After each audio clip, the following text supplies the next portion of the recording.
오늘 본문을 보니까요, 그 로맹 배 위에서 권위자들이 나옵니다. 그리고 제가 아이들의 그 설교 준비하면서도 말씀한 대로 이제 세 부류의 권위자들이 나옵니다.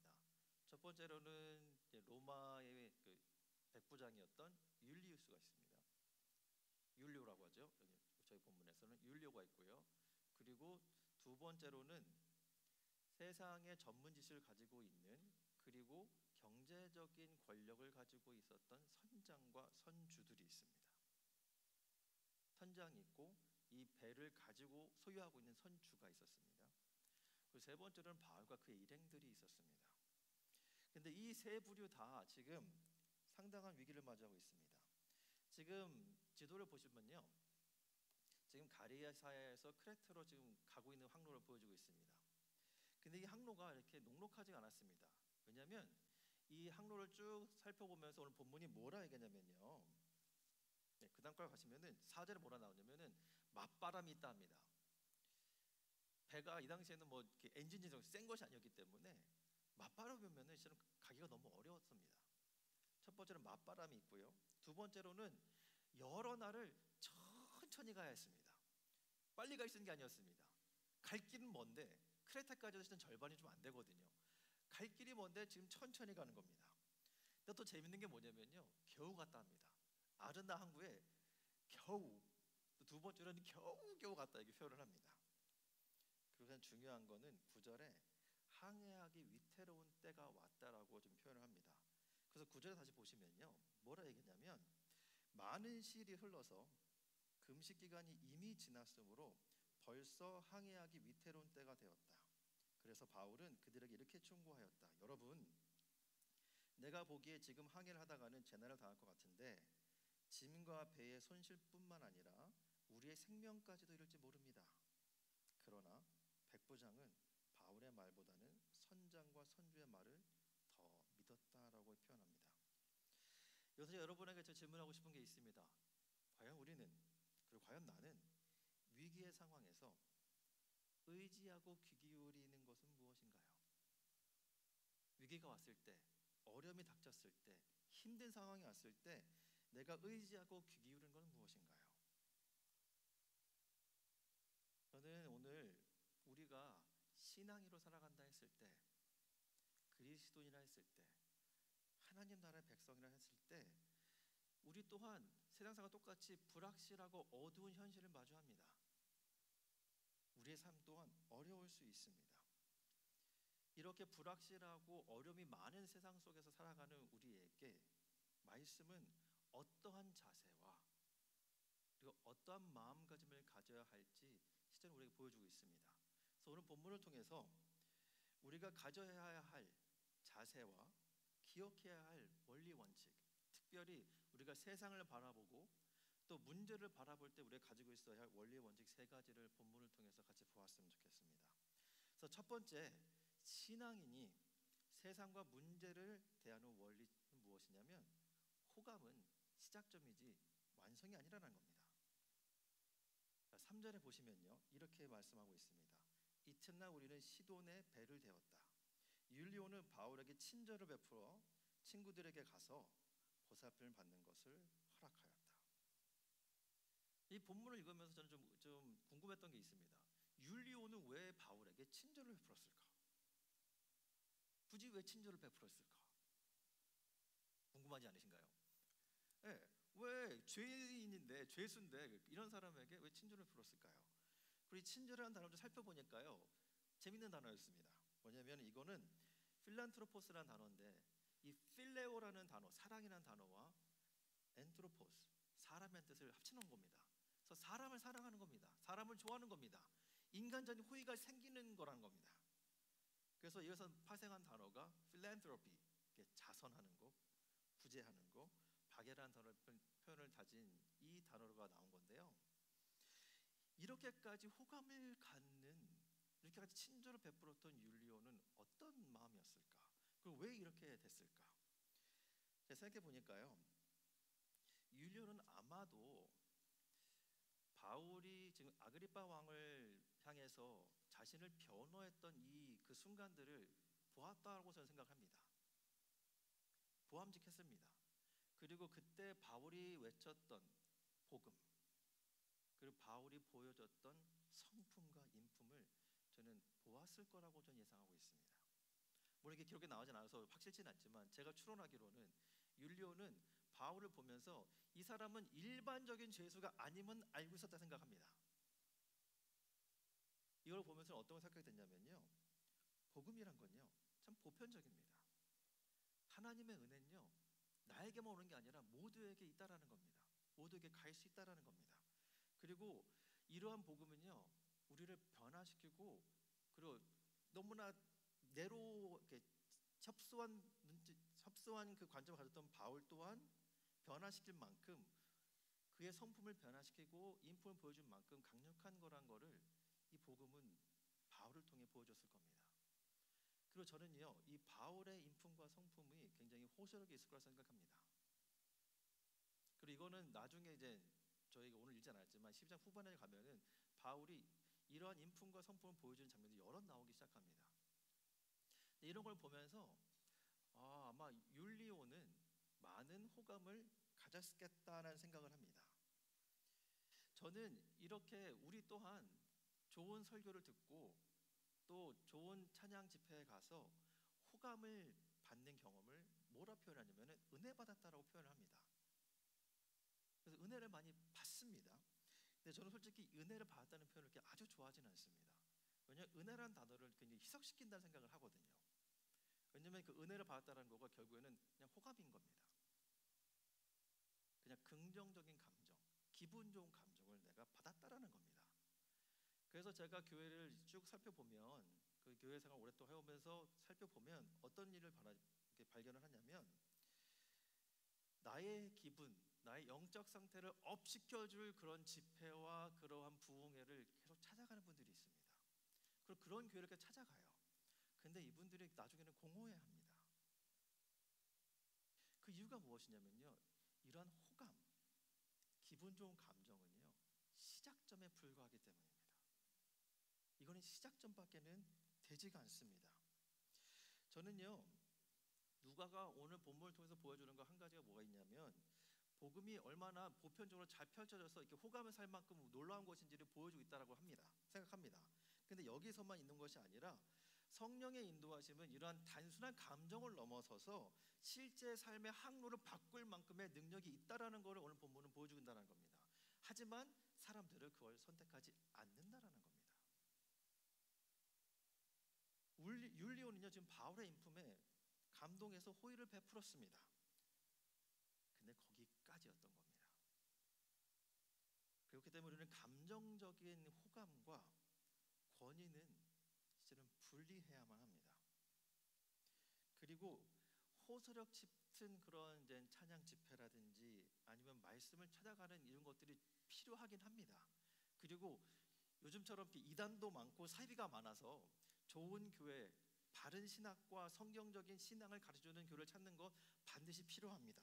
하지만 교회를 찾기만 하면 된다라는 이 마음, 이것이 잘못됐다라는 겁니다.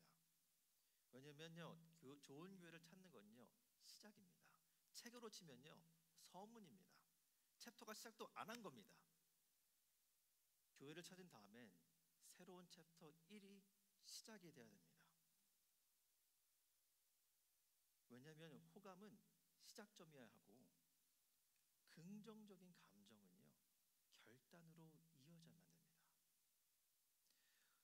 호감은 시작점이 될 수 있고, 이러한 긍정적인 감정은요 순종이라는 결단과 결심으로 매듭지고 마무리해야 됩니다. 여러분요 제가 이거를 왜 말씀드리냐면, 우리는 긍정적인 감정을 다룰 줄 알아야 된다는 걸 말씀드리고 싶은 겁니다. 우리는 긍정적인 감정에 머물고 싶어 해요. 그리고 그 좋은 감정을 계속 유지하고 싶어 합니다. 근데 감정은요 그렇게 유지할 수 있는 게 아닙니다. 왜냐하면 감정이라는 건요 왔다가요 이렇게 가요. 화도요 이렇게 왔다가 시간 지나면 사그러듭니다. 좋은 감정도 이렇게 왔다가요 이렇게 사그러들어요. 지나갑니다. 그렇기 때문에 우리는 감정을 활용할 줄 알아야 되는 사람이 돼야 되는 거지, 이거를 어떻게든 지켜내려고 노력하는 건요 실은 무의미한 일이라는 겁니다. 대신에 이 감정을 활용해서 우리는 순종이라는 결단과 결심을 내려야 된다는 겁니다. 단순히 내 영적 상태를 기분을 좋게 하는 걸 찾는 것이 아니라 하나님께서 나에게 베푸신 은혜를 힘입어서 그분의 긍휼에 감동했기에 결단과 결심으로 마무리 지어야 된다는 겁니다. 그렇게 이렇게 마무리가 되면요, 우리는 순종의 자리로 나갈 건데요. 그러면 순종이 무엇이냐? 두 번째 포인트냐? 두 번째 포인트인데요. 그것이 무엇이냐면 순종은요, 결국에는 단련과 훈련의 과정입니다. 순종은요, 단련과 훈련의 과정입니다. 7절 다시 보시면요, 이렇게 얘기합니다. 우리는 여러 날 동안 천천히 항해하여 겨우 니도 앞에 이르렀다. 그런데 우리는 맞바람 때문에 더 이상 나아갈 수 없어서 크레타 섬을 바람막이로 삼아 살몬의 앞바다를 향하여 지나갔다. 그리고 우리는 크레타 남쪽 해안을 따라 겨우 항해하여 라세아 성에서 가까운 도시인 아름다운 항구라는 곳에 닿았다. 여러분, 순종의 모습은요, 이런 겁니다. 겨우 한 걸음 한 걸음 나가는 겁니다. 여러분, 순종이 그래 오늘은 내가 말씀을 순종하겠어 해서 되는 그런 거면은 전 참 좋겠어요. 근데 그렇지 않다라는 겁니다. 순종의 모습이 어떻게 보면요, 맞바람도 오고요, 빨리 가고 싶은데 천천히 갈 수밖에 없는 상황이 벌어집니다. 그리고 겨우 갔는데 도착한 곳이 내가 갈 곳보다 한참 밑에 있는, 갈 곳이 아직도 멀리 남아있는 그런 곳일 때도 있다라는 겁니다. 그리고 겨우 도착했는데 그거는 아직 갈 길이 한참 멀은, 내가 원래 있고 싶지 않았던 곳일 수도 있다라는 겁니다. 그래서 이 겨우란 단어를 제가 또 찾아봤습니다. 겨우란 단어가요, 헬라어는 몰리스라는 단어인데요, 어렵다는 뜻입니다. 매우 드물다는 뜻이고 힘들다는 뜻이 있습니다. 그래서 with difficulties, hardly, scarcely. 그래서 저는 세 번역이 참 이거를 재미있게 번역했다 생각하거든요. 겨우란 단어를 써서 겨우 힘들게 어렵게 도착한 곳이 지금 아름다운 항구였다는 겁니다. 근데 여기서 어려운 게 끝나지가 않습니다. 왜냐하면 9절에 가니까요, 지금 어떤 상황이냐면 마레 아퍼티움, 안전 항해 구간이 지나가서, 마레라는 바다란 뜻입니다. 그리고 아퍼티움이라는 것은 열려있다는 뜻입니다. 그리고 마레 클라지움이라는 뜻은 라틴어로 바다가 닫혔다라는 겁니다. 근데 지금 속죄일이 지난 9월이 지난 이때는요, 이미 바다가 닫히기 시작하는 때입니다. 이거를 선장과 선주는 몰랐을까요? 분명히 안 왔을 겁니다. 그리고 왜냐면 이들도 정말 힘겹게 어렵게 지금 도착한 곳이 아름다운 항구인데 이들이 왜 또 이렇게 가자 했을까요? 왜냐하면 11절에 보니까요, 그러나 백부장은 바울의 말보다는 선장 선주의 말을 더 믿었다. 그리고 그 항구는 겨울나기 적합하지 못한 곳이므로 거의 모두는 거기에서 출항하여 할 수 있으면은 베니스로 가서 겨울을 나기로 뜻을 정하였다. 베닉스는 크레타 섬의 항구로 서쪽과 서북쪽을 바라보는 곳이다. 이들도 이걸 다 알았을 텐데, 그리고 어렵게 여기까지 왔는데 굳이 왜 더 가려 했을까요? 이것도 궁금하시죠? 왜냐면 지금 어렵게 여기까지 왔는데 힘들어 죽겠는데 여기서 멈추는 게 딱 좋을 것 같은데 더 가재요. 굳이 더 가자고 합니다. 심지어 바다는 막히는 시즌이 도달했는데 왜 가자 했을까요? 이것 또한 제가 좀 고민을 해봤습니다. 다시 지도를 보시면요, 지금 보면은 맨 왼쪽에 섬 하나가 보이시죠? 그게 크레타 섬입니다. 근데 크레타 섬을 좀 줌인 해보면 이렇게 보입니다. 지금 보시면요, 오른쪽 하단이 아름다운 항구고요, 왼쪽이 베닉스입니다. 피닉스입니다. 지금 보시면요, 먼가요, 가까운가요? 지금까지 처음 사진을 보시면 항구 그 항로가 길었죠. 거기에 요만큼인 겁니다. 조금만 더 가면 되는 겁니다. 또 오늘 본문에 나오진 않지만 제가 추측하기로 본데 선장과 선주가 굳이 피닉스로 가자고 했던 이유, 위험에도 불구하고 갔던 이유는 거기엔 분명히 뭔가 경제적인 이익과 유익이 있었기 때문에 가지 않았을까 싶습니다. 그렇지 않고서야 왜 굳이 힘들게, 바다가 막혔는데 갈려야지, 갈 이유가 없거든요. 그 얘기는 사람들을 설득해서 이 베닉스로 가면 겨울 나기도 좋고 여기 가면 더 뭔가 더 좋을 거야 라고 좀 설득했던 겁니다. 그러나 여기 보시면요, 크레타 섬 그렇게 크지 않습니다. 거기서 거기에요. 다시 돌아오면 선장과 선주는 여기에 뭔가 유익이 있었다고 저는 생각을 했습니다. 이 얘기를 왜 말씀드리냐면요, 우리에게 또한 천천히 가는 거에 가장 큰 유혹은요, 조금 더 가보자, 조금 더 뭘 해보면 나올 것 같은데, 조금만 더, 조금만 더, 좀만 더가 유혹이 될 수 있다는 겁니다. 여러분, 순종의 본질은요, 편리함, 유익, 이익, 편안함, 이런 거를 상징하는 베닉스를 포기하는 겁니다. 혹시라도 있을 유익, 혹시라도 내가 경험할 편안함, 이러한 거를 포기하는 겁니다. 그리고 당장은 불편하고 조금 고통스러울지라도 하나님께서 요구하는 그 말씀에 머무는 훈련입니다. 제가 순종은 훈련과 단련이라고 말씀드린 이유가 여기에 있습니다. 왜냐하면 말씀 안에 그냥 거해야 되는 때가 있습니다. 물론 우리가 앞으로 나아갈 때가 있지만 때로는 말씀이 우리가 그냥 그 자리에 천천히 있기를 바라는 순간이 있다라는 겁니다. 그리고 또는요, 진리, 아까도 아이들 얘기했지만 진리는 우리를 상당히 불편하게 할 때가 있습니다. 진리가 우리를 자유하게도 하지만요, 진리는 우리를 굉장히 불편하게 합니다. 왜냐하면 우리에겐요, 죄성이라는 게 우리 마음속에 있기 때문입니다. 죄가 드러나게 됩니다. 진리가 오면요, 그러면 불편합니다.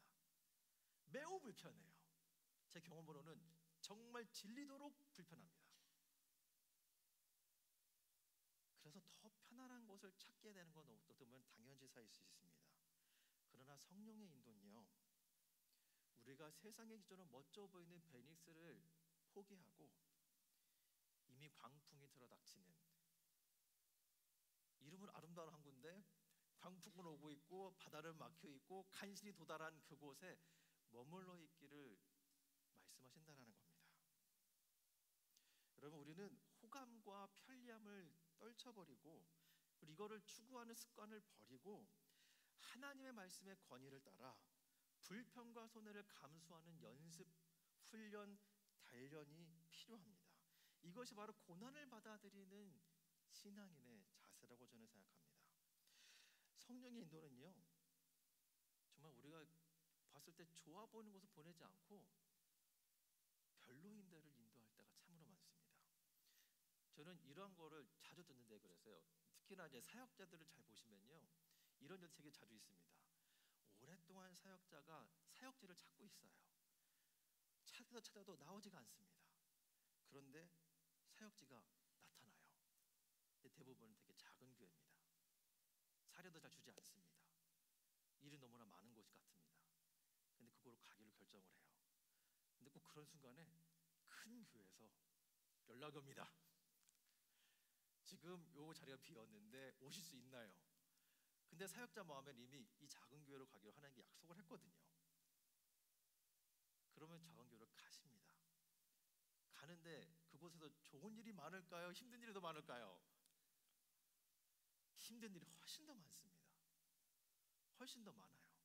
그런데 이런 사역자들이 나중에 어떤 고백을 하냐면요, 이렇게 고백합니다. 상황은 이전이나 지금이나 크게 바뀌진 않았습니다. 그런데 이렇게 고난과 힘든 시간을 지난 후 하나님의 신실함을 더 깊이 경험하고 나는 볼 수 있었습니다라는 그런 고백을 사역자들 많이 합니다. 저는 이러한 고백이 좀 박기호 목사님도 있다고 생각하거든요. 여러분, 때로는 하나님께서 우리를 정말로 말도 안 되는 곳으로 인도하십니다. 그리고 정말 이미 광풍이 불어서 아무것도 꼼짝달싹 못하는 그런 곳으로 인도하세요.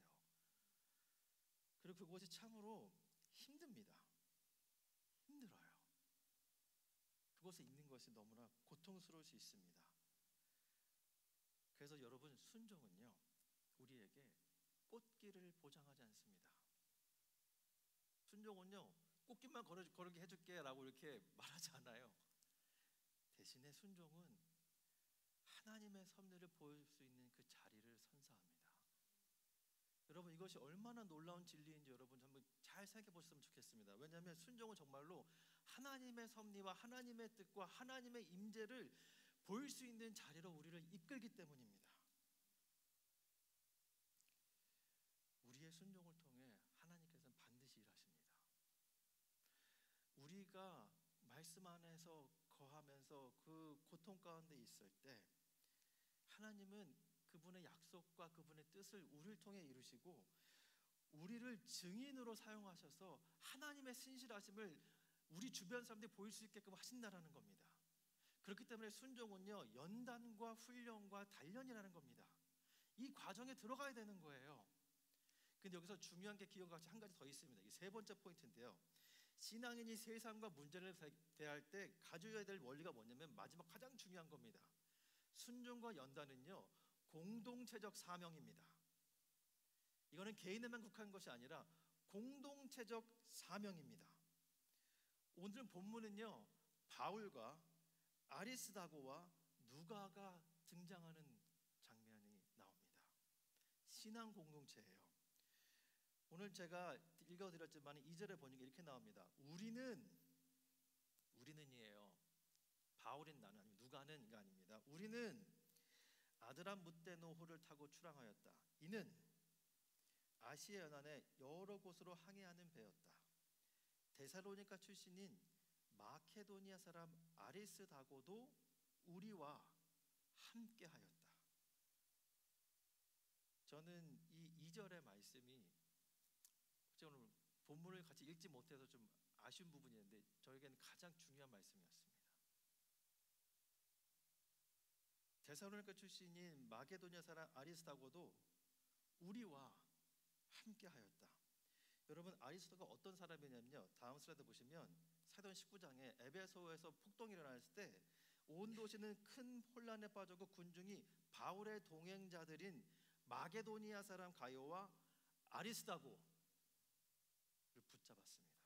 또 20장에서는요, 그때 그와 동행한 사람은 데살로니가 사람 가운데서 아리스다고와, 또 빌레몬서에 보니까요 24절에 나의 동역자인, 바울은 이를 단지 동행한 사람이 아니라 동역자라고 얘기합니다.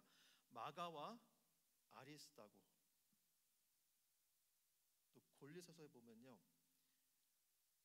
바울의 마음에 느껴지는 구절이 나오는데요, 나와 함께 갇혀 있는 아리스다고와 바나바의 사촌인 마가가 여러분에게 문안합니다.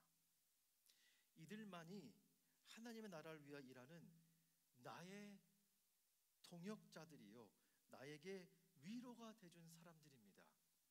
아리스다고가 이런 사람이었어요. 그가 바울과 누가와 함께했다라는 겁니다. 이 함께란 단어는 헬라어로 수인이라는 단어입니다. 이 단어는요, 전치사인데요, 함께라는 단어입니다. 동행하여 뜻입니다. 단순한 우연히 만남이 아니라 의도적으로 연합했다는 강조해주는 전치사가 될 수 있습니다. 순종과 연단은요, 공동체적인 사명입니다.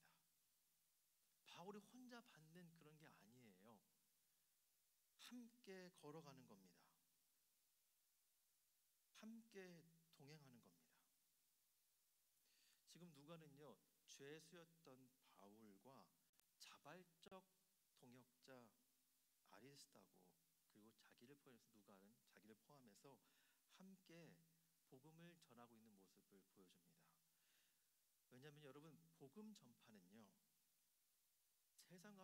세상의 편견과 권력을 뛰어넘는 전파입니다. 근데 이게 어떻게 전파되냐면요, 한 사람의 힘으로 되는 게 아니라요, 이러한 세상의 편견과 권력을 넘어선 헌신된 공동체가 있을 때 가능하다는 겁니다.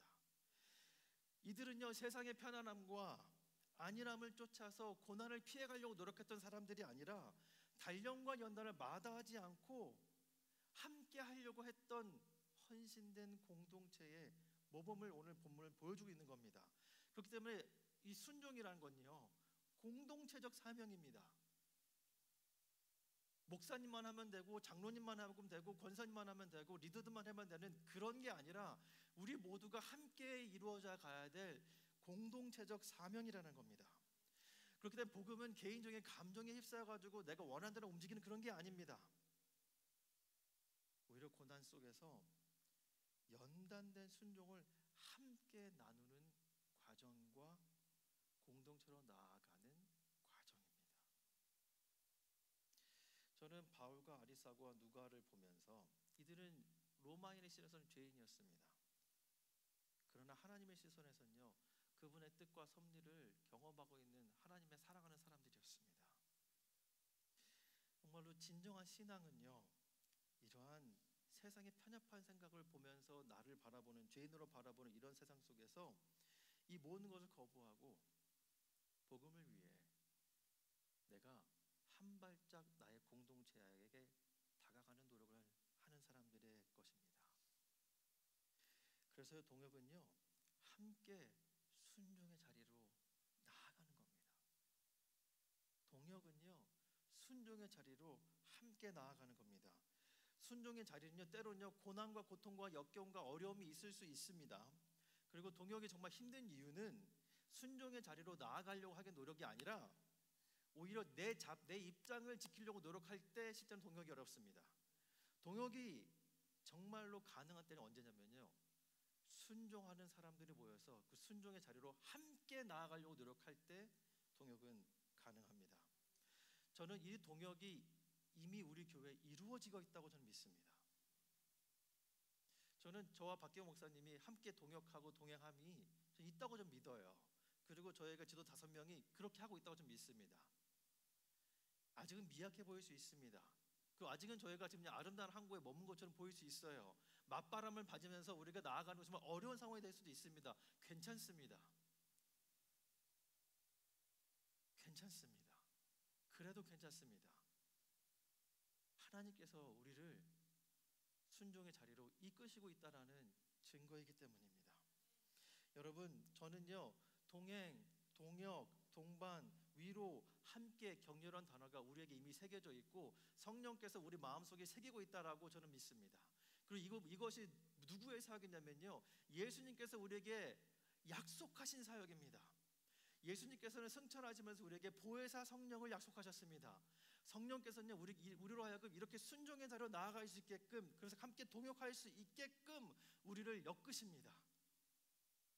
이것이 성령의 역사입니다. 그 역사가 우리 안에 이미 이루어지고 있다라는 것을 우리는 믿어야 된다는 겁니다. 예수의 십자가 은혜는요, 이렇게 성령 인도하심을 받아 순종하는 이 교회를 통해서 복음이 전파될 것입니다. 그렇게 순종은요, 지금 이곳에서 이루어지고 있고 우리의 집에서, 우리의 일상에서, 일터에서 구현이 될 것입니다. 여러분, 우리는 호감과 편리함, 편안함, 그리고 무의식적인 편견에 물든 세상 속에 살아가고 있습니다. 그렇기 때문에 우리가 기억해야 될 것, 그리고 마지막으로 제가 적용점을 드리신 2가지가 있습니다. 그게 무엇이냐면, 여러분은 나의 베니스를 점검하셔야 됩니다. 그리고 그걸 아셔야 됩니다. 편안함과 안락함, 그러나 말씀을 따르는 데 주저하게 만드는 나의 베닉스, 점검하셔야 됩니다.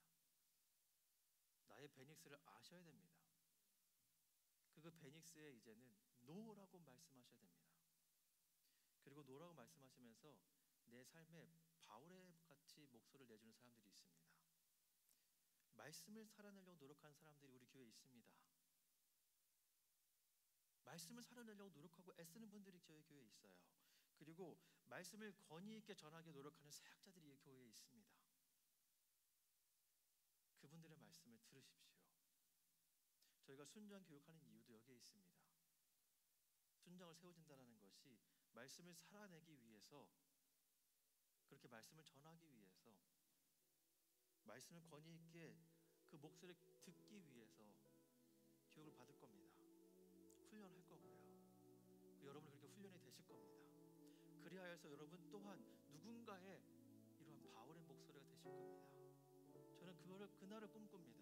단순히 사역자만 복음을 외치고 말씀을 전하고 설교하는 그런 것이 아니라 여기는 한 분 한 분이 모두가 교회가 되어 누군가에게는 진리를 선포하는 그날을 저는 꿈꿉니다.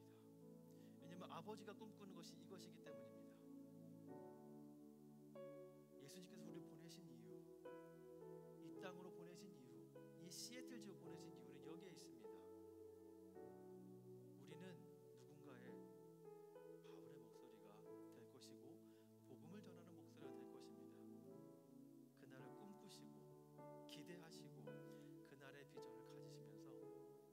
삶을 이루어 가시는 그런 레몬교회 되기를 간절히 소망합니다. 함께 기도하십니다.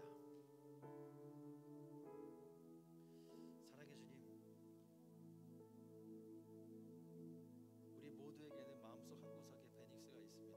조금만 더 가면, 내가 조금만 열심히 하면 잘 될 것 같은데, 내가 이렇게 하면 굳이 기도 안 해도,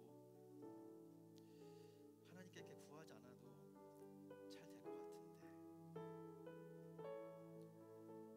내가 순종하지 않아도 괜찮겠지라고 말하는 그런 마음이 혹시라도 있다면, 주님, 우리의 마음을 돌이켜 순종의 자리로 우리를 이끌어 주시옵소서. 주님, 우리는 순종의 자리로 나아가길 원합니다.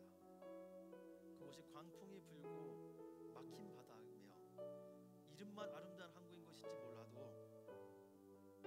주님 말씀이 있는 곳이라면, 성령이 우리 함께하는 곳이라면 그곳에 머물 수 있고, 그 자리에서 우리가 훈련되어지고 단련이 되고 연나받을 수 있는 그런 순종의 자리로 갈 수 있는 그런 공동체가 될 수 있도록 성령 우리와 함께하여 주시옵소서. 주님께서 우리의 성령을 보내셨고 그 성령의 역사를 우리는 믿습니다. 성령께서 우리와 함께하고 계시고 이 교회를 통해서 주님의 일을 우리에게 보여주실 것임을 우리 또한 믿습니다. 성령님, 우리 한 주간을 지켜주시고 우리가 다시 만날 때에, 매주 만날 때마다